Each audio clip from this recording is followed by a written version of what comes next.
അപ്പച്ചാ ആരോ കതകി മുട്ടുന്നു. ഞാൻ തുറക്കട്ടെ അപ്പച്ചാ? ആരാ വന്നത്? പോസ്റ്റ്മാൻ ആന്നേ. അപ്പച്ചോ, ഇത് ജോയ്ക്കുട്ടിയുടെ കത്താന്നാ തോന്നുന്നു. എന്നാ നീ ഒന്ന് വായിച്ചേടി. ഞാൻ എന്റെ സെക്സ് ഞാൻ അപ്പച്ചനോട് പണ്ടേ പറഞ്ഞിട്ടുണ്ട് ഇംഗ്ലീഷ് പറയരുതെന്ന്. സെക്സ് അല്ല എന്റെ അപ്പച്ച, സ്പെക്സ് എന്നാ കണ്ണാടി. ഉരുമ്പട്ടോളെ എടി, എന്റെ മക്കള് യൂറോപ്പില. ഞാൻ ഇച്ചിരി ഇംഗ്ലീഷ് ഒക്കെ പറയും. നീ അതങ്ങ് അഡ്ജസ്റ്റ് ആക്കിയാ മതി കേട്ടോ. എന്തോന്നാ?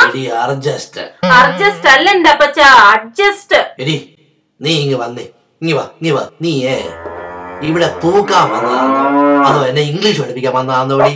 ആ എടുത്ത് വായിക്കാൻ പറഞ്ഞാൽ അത് വായിച്ചാ മതി കേട്ടോ. അല്ലേ കുഞ്ഞപ്പിച്ചായോ? എന്താ രാവിലെ തന്നെ ഇവിടെ അപ്പച്ചനും ജാനുമായിട്ടൊരു ഈശാപേശാനായിരുന്നോ? എടാ ജോസ് കുട്ടിയാന്നോടാ. എടാ ജോസ് കുട്ടി, ഞാൻ ആരാടാ? കൊമ്പിക്കുന്നത്തെ കുഞ്ഞപ്പിച്ചാൻ ആന്നേ. എടാ എന്റെ മക്കൾ എവിടാടാ? സണ്ണി മോൻ അമേരിക്കയിലല്ലയോ, ജോയ് മോൻ അയർലൻഡിലോ? ആന്നേ. എടാ അങ്ങനെയുള്ള ഞാന് ഇച്ചിരി ഇംഗ്ലീഷ് പറഞ്ഞ എന്നാടാ കുഴപ്പം? ഒരു കുഴപ്പമില്ല. അപ്പൊ നമ്മള് നമ്മുടെ സാഹസത്തൊക്കെ നോക്കണ്ടായോടാ. ഓടി അപ്പുറത്ത്. നിന്നോട് എടുത്ത് വായിക്കാൻ പറഞ്ഞില്ലല്ലോ. ഞാനിപ്പൊ ജോസിനോട് പറഞ്ഞു, അവൻ വായിക്കും. ഇനി ജോസേ നീ എടുത്തോണ്ട് വായിക്കും. അപ്പച്ചോ സാസ്റ്റസ് അല്ല, സ്റ്റാറ്റസ്. നീ ഒരു സായിപ്പാന്നോ? നീ ആ എഴുത്തിങ്ങന്നേ, ഞാൻ വേറെ ആരെക്കൊണ്ടും വായിച്ചോളാം. നീ പോവാൻ നോക്ക്. അടുത്തത് പെണങ്ങാതെ ഞാൻ വായിക്കാവുന്നേ അപ്പച്ചന്റെ ഒരു കാര്യം. എന്നാ നീ വായിക്ക്. എന്റെ സണ്ണിമോന്റെ എഴുത്തായിരിക്കും. അയ്യോ അപ്പച്ച, ഇത് സണ്ണിമോന്റെ കത്തൊന്നും അല്ല. ഇത് കൃഷി ആഫീസിന്നാ. തെങ്ങിന് ഇടവളയായിട്ട് ചേന നടാൻ ചേന വിത്ത് കൊടുക്കുന്നു. ഏലാഫീസിൽ പോയാ കിട്ടുമെന്നല്ല. അത് പിള്ളേരുടെ എഴുത്തല്ലായിരുന്നു. എന്നാ പറ്റി അപ്പച്ച? എന്നാ പറ്റി കരയാവുന്നേ? ചേന വേണ്ടെങ്കിൽ വേണ്ട, നമുക്ക് കാച്ചിൽ നടാം. കൊല. എടാ കാച്ചിലും ചേനയും ഒന്നുമല്ല. ഞാൻ വിചാരിച്ചു എന്റെ മക്കളുടെ കത്തായിരിക്കുമെന്ന്. അവന്മാര് രണ്ടുപേരും ഒരു വിവരവും ഇല്ല. അത് പണ്ടേ എനിക്കറിയാം. അവന്മാർക്ക് ഒരു വിവരവും ഇല്ല. എടാ പൊന്നു മോനെ ജോസേ, എടാ ഗോളിയില്ലാത്ത പോസ്റ്റിൽ കയറി ഗോൾ അടിക്കല്ലേടാ.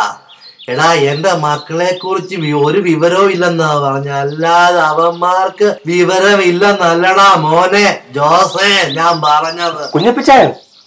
എന്നതാണാ ചെറുക്ക എന്റെ പേര് വിളിച്ചു പഠിക്കുകയാണോ? നീ പറ. പട്ടിക്കൊന്നും കൊടുത്തില്ല. എന്നാ അലയാ കിടന്നോണ്ട് അലയ്ക്കുന്നത്? അതെ, അപ്പച്ചൻ ഓർമ്മയുണ്ടോന്ന് എനിക്ക് ഓർമ്മയില്ല. ആർക്കും ഓർമ്മയില്ല, പിന്നെ എന്നതാടാ കുഴപ്പം? എനിക്കറിയാവോ എന്ന് അപ്പച്ചൻ അറിയില്ല. നീ എന്നതാടാ ഈ ചെറുക്ക പറയുന്നത്? അപ്പച്ചൻ അറിയുമോന്ന് എനിക്കറിയില്ല. എനിക്ക് അന്ന് വയസ്സ് 12. അത് വരട്ടെ, നിനക്ക് 12 വയസ്സായോ?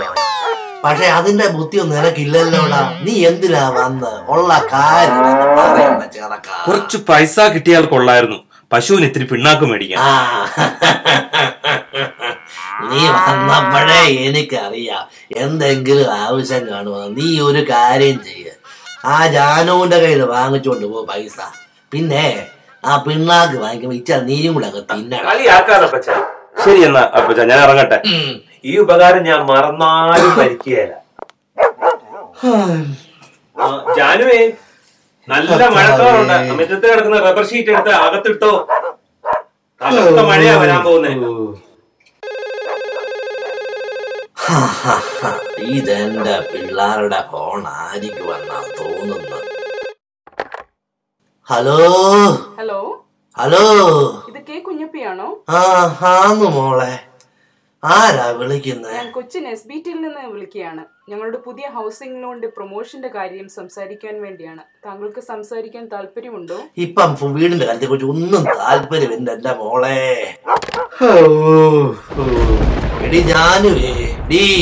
എന്തോ എന്നാ അപ്പച്ച വിളിച്ചോ? കൊച്ചെ, എനിക്കൊരു സമാധാനവും ഇല്ല. അപ്പച്ചന്റെ മോള് മേരിക്കുട്ടി കഴിഞ്ഞ ദിവസം വിളിച്ചായിരുന്നു. അവക്ക് എന്തോ ഡിസ്റ്റിങ്ഷൻ ഉണ്ടെന്ന് പറയുന്ന. അയ്യോ, എന്നിട്ട് അവക്ക് കുറവുണ്ടോടി മോളെ?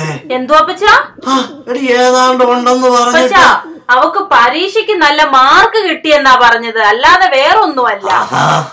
അതായിരുന്നു. ഞാൻ വിചാരിച്ചു അവക്കേതോ മാറാരോഗം വല്ല ആയിരിക്കുമെന്ന്. എന്റെ ദൈവമേ, എന്റെ പിള്ളേരാരും ഒന്നും വിളിക്കുന്നില്ലല്ലോ. ജീവനോട് ഇരിപ്പുണ്ടോന്ന് പോലും ആർക്കും അറിയണ്ടായല്ലോ എന്റെ കർത്താവേ. ജാനകിയെ, എന്നാ അപ്പച്ച? എടി ആ ഫോൺ ചെയ്തേ നമ്മളെ പള്ളിയിലെ അച്ഛനോട് ഇത്ര ഒന്ന് വരാൻ പറയടി. എനിക്ക് അച്ഛനോട് ചില സംസാരിക്കാനുണ്ട്. പിന്നെ നീ ഇങ്ങോട്ട് വരുമ്പോഴേ ആ വെള്ളം കൂടെ എടുത്തു ചില മരുന്നും കൂടെ കഴിച്ചേക്കാം.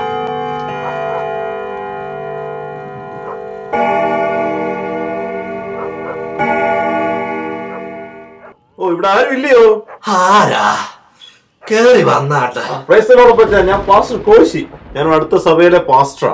പാസ്റ്റർ വാ പാസ്റ്റർ, എന്നാ ഇരിക്കേ. എന്നാ പാസ്റ്റർ ഇങ്ങോട്ടൊക്കെ ഇറങ്ങിയ? അതെ, അപ്പച്ചൻ രക്ഷിക്കപ്പെട്ടതാണോ?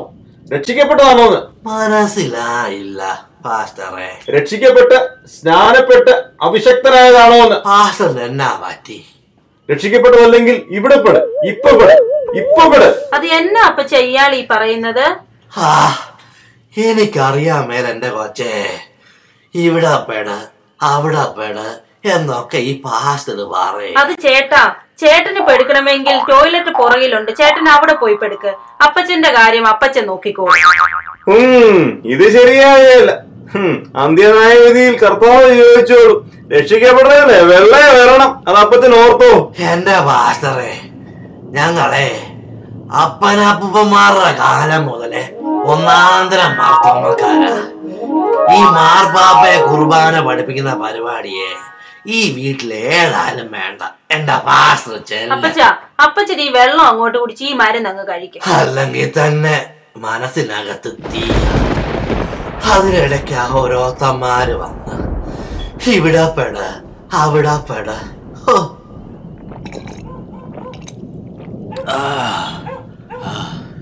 നീ അച്ഛനെ വിളിച്ചായിരുന്നോ കൊച്ചേ?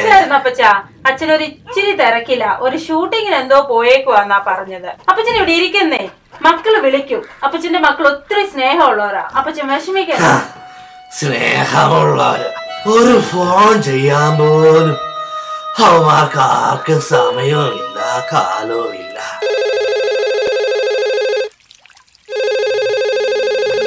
ഹലോ ഹലോ ഹലോ, ഇത് ഫയർ സ്റ്റേഷൻ ആണോ? എന്റെ മോനെ, ഇത് ഫയറുമല്ല സ്റ്റേഷനുമല്ല, നെഞ്ചു നിറച്ച് തീയുമായിട്ടിരിക്കുന്ന ഒരു മനുഷ്യനാ. യൂസ്ലെസ്.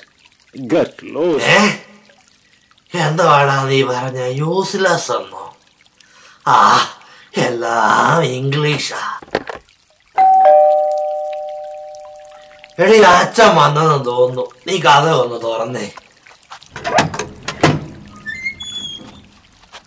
കുഞ്ഞപ്പച്ചേട്ടോ, എന്നാ പറ്റി? എന്തുണ്ട് വിശേഷങ്ങളൊക്കെ? ആ, അച്ഛൻ ഇരിക്കച്ച. അച്ഛോ, ഈ യൂസ്ലെസ് എന്ന് പറഞ്ഞ എന്താ ഇത് ചോദിക്കാനാണോ എന്നെ വിളിച്ചു വരുത്തിയത്? ആട്ടെ, എന്നതാ കാര്യം? ഇപ്പൊ ഒരുത്തരെ ആ ഫോണിൽ വിളിച്ചിട്ട് യൂസ്ലെസ് എന്നോ ഗെറ്റ് ലോസ്റ്റ് എന്നോ ഏതാണ്ടൊക്കെ പറഞ്ഞ. അച്ചായൻ അതൊന്നും മനസ്സിലാകുകയില്ല. ഇതൊക്കെ ഇംഗ്ലീഷ് അല്ലയോ? ഇപ്പൊ എവിടെ ചെന്നാലും ഇംഗ്ലീഷാ.